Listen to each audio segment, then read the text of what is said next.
দোকান থেকে কেনা পনির দিয়ে তৈরি করব কালাকাদ মিষ্টি।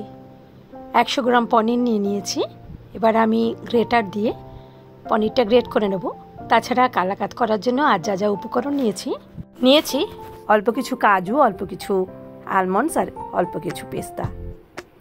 তাছাড়া নিয়েছি হাফ কাপ মালাই আর নিয়েছি হাফ কাপ গুঁড়ো দুধ, অল্প ঘি আর নিয়েছি মিষ্টির জন্য বাতাসা। কড়াই গরম করে তাতে 1 চামচ ঘি দিয়ে আমি গ্রেট করা পনিরগুলো ভালো করে একটু 2 মিনিট ভেজে নিলাম হালকা আছে। এবার কড়াইতে দিয়ে দিলাম হাফ কাপ মালাই এবং হাফ কাপ গুঁড়ো দুধ। দুধ ঘন করে ওপরে শটটা জমিয়ে আমি হাফ কাপ মালাই রেখেছিলাম সেটা দিয়ে দিলাম।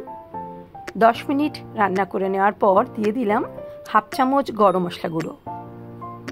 গরম মশলা গুঁড়ো দেওয়ার পর আরও 5 মিনিট রান্না করে নেওয়ার পর আমি 6-7টা বাতাসা দিয়ে দিলাম মিষ্টির জন্য। চিনি, গুড় বা মিছরিও দেওয়া যায়। বাতাসা দিলে স্বাস্থ্যকর যেমন তেমন রঙটাও সুন্দর হয়। এবার অল্প কিছু ড্রাই ফ্রুট নিয়েছিলাম, সেগুলো সরু সরু করে কেটে নিয়েছি। একটা পাত্র আমি ভালো করে ঘি দিয়ে মাখিয়ে নিচ্ছি। এর মধ্যেই আমি কালাকাদটা ঢালবো। দেখুন এইরকম ঘনত্ব হয়ে যাওয়ার পর কালাকাদটা আমি নামিয়ে নিচ্ছি।